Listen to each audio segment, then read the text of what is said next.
हाथी और चूंटी की कहानी। दोस्तों, एक दफ़ा का जिक्र है कि एक जंगल में बहुत सारे जानवर रहा करते थे और इसी जंगल में एक बहुत बड़ा और ताकतवर हाथी भी रहता था।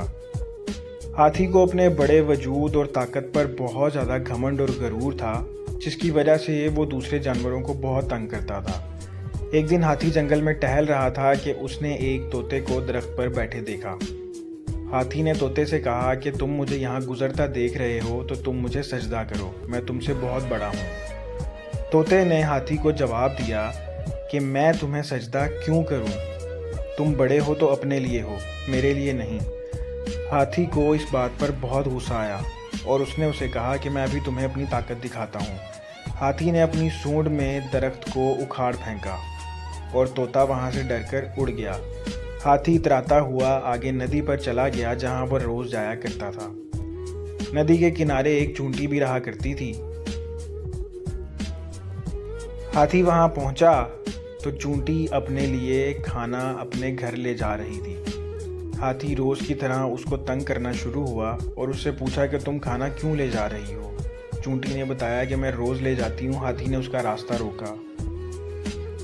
आज भी हाथी ने अपनी सूंड में पानी भरा और वो सूंड से पानी सारा चूंटी पर गिरा दिया।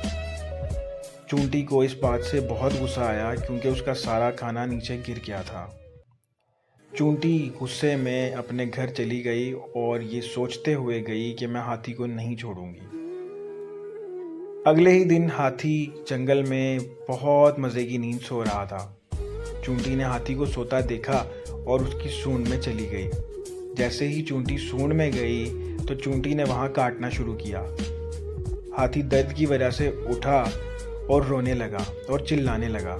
चूंटी को हाथी पर तरस आ गया और वो बाहर आकर बोली कि तुम मुझे नीच समझते थे और आज देखो मैंने तुम्हारी नींद हराम कर दी। हाथी ने चूंटी से माफ़ी मांगी और उसको अपनी गलती का एहसास हो गया। उस दिन के बाद उसने किसी को तंग नहीं किया।